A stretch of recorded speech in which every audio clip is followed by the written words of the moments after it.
ብዙዎቻችሁ የምታውቁት shift ይዘን 2 ቁጥር ስንጽፍ አት ነው። shift ይዘን 3 ቁጥር ስንጽፍ ደግሞ የመሰላል ምልክት ወይም ደግሞ ሃሽ ምልክት ነው።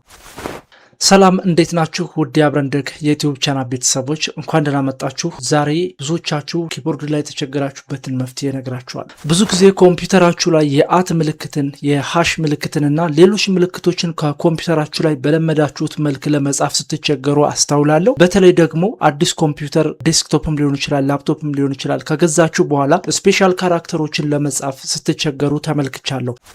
ብዙዎቻችሁ የምታውቁት shift ይዘን 2 ቁጥር ስንጽፍ አት ነው። shift ይዘን 3 ቁጥር ስንጽፍ ደግሞ የመሰላል ምልክት ወይም ደግሞ ሃሽ ምልክት ነው። ነገር ግን እነዚህ ምልክቶች አሁን አዲስ ከመጡት ላፕቶፖች ላይ ወይም ደግሞ ዴስክቶፕ ኮምፒውተሮች ላይ ኪቦርድ ላይአውት ላይ አታገኙትም፣ አይጽፍላችሁም። በለመዳችሁት shift ይዛችሁ 2 ቁጥር ብትጽፉ አትን አይጽፍላችሁም። እንዲሁም ደግሞ shiftን ይዛችሁ መሰላል ስትጽፉ አይጽፍላችሁም። ስለዚህ የዚህን ችግር ዛሬ በደንብ አድርጌ ምን እንደሆነና እንዴት እንደምታስተካክሉት በለመዳችሁት መንገድ ለመጻፍ አሳያችኋለሁ። እስከ ቪዲዮ መጨረሻ ድረስ አብራችሁን ቆዩ። ሴቲንግ ላይ ነው የምትገቡት። ሴቲንግ ላይ ተገቡና ታይም ኤንድ ላንጉዌጅ የሚል ታገኛላችሁ። ዊንዶውስ 11 ከሆነ ነው በዚህ መንገድ የምትመጡት። ነገር ግን ዊንዶው 10 እና ከዛ በታች 7 8 ምናምን የምትጠቀሙ ካላችሁ ኮንትሮል ፓናል ላይ ታይም ኤንድ ሪጅን የሚል አለ፣ እሱ ጋር ታገኙታላችሁ። እኔ አሁን የማሳያችሁ ዊንዶው 11 ላይ እና ደግሞ ዊንዶውስ 10 ከ22 ኤችቱ በላይ ያሉት ይህን ሴቲንግ ይከተላሉ ማለት ነው። ራይት ሶ ዊንዶውስ ሴቲንግ ከገባችሁ በኋላ ታይም ኤንድ ላንጉዌጅ ዘን ላንጉዌጅ ኤንድ ሪጅን የሚል አለ፣ እሱን ክሊክ ታደርጋላችሁ። ዘን እዚህ ጋር አሁን የምታዩት የኔ እንግሊሽ ዩናይትድ ኪንግደም ነው። ይሄ ኪቦርድ ላይ አውጡ ትክክል አይደለም። ኢቭን ኪቦርድ ላይ የተጻፈው ትክክል ቢሆንም አይጽፍልኝም ማለት ነው የሚፈልገውን ራይት። ስለዚህ የእናንተ እዚህ ጋር ቢኖርም ባይኖርም ሪሙቭ ማድረጋችሁ አይቀርም ራይት። አሁን እዚህ ጋር ሪሙቭ ማድረግ አልችልም ቢኮዝ ከላይ ዊንዶውስ ዲስፕላይ ላንጉዌጅ ላይ እንግሊሽ ዩናይትድ ኪንግደም ስላልኩት ማለት ነው። ስለዚህ እንግሊሽ ሆኖ ዩናይትድ ኪንግደም ነው ዲስፕላይ። ሶ ይሄንን ችግር ሶልቭ ለማድረግ ምንድነው የምታደርጉት? አድ ላንጉዌጅ ትሉና እንግሊሽ ዩናይትድ ስቴትስ የሚል ፈልጋላችሁ እዚህ ጋር እንግሊሽ ዩናይትድ ስቴትስ። ሶ እዚህ ጋር ብዙ እንግሊዞች አሉ፣ እነሱን ሊቪት ለፏቸው። የምትፈልጉት ካላችሁም አድ ማድረግ ትችላላችሁ።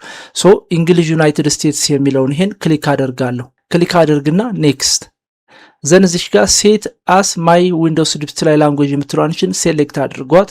ዘን ኢንስታል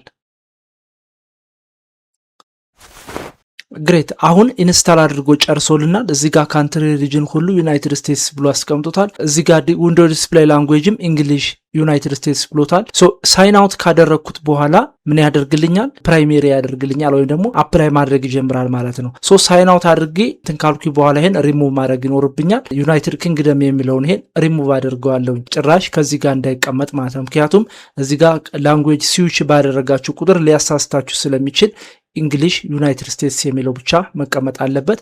ኮምፒውተራችሁን ሳይን አውት ካደረጋችሁት በኋላ በትክክል shift + 2 ወይም ደግሞ shift + 2 ቁጥር ስትጫኑ የአት ምልክትን እንዲሁም ደግሞ shift + 3 ቁጥር ስትጫኑ የመሰላል ምልክት ወይም ደግሞ ሃሽን ይጽፍላችኋል።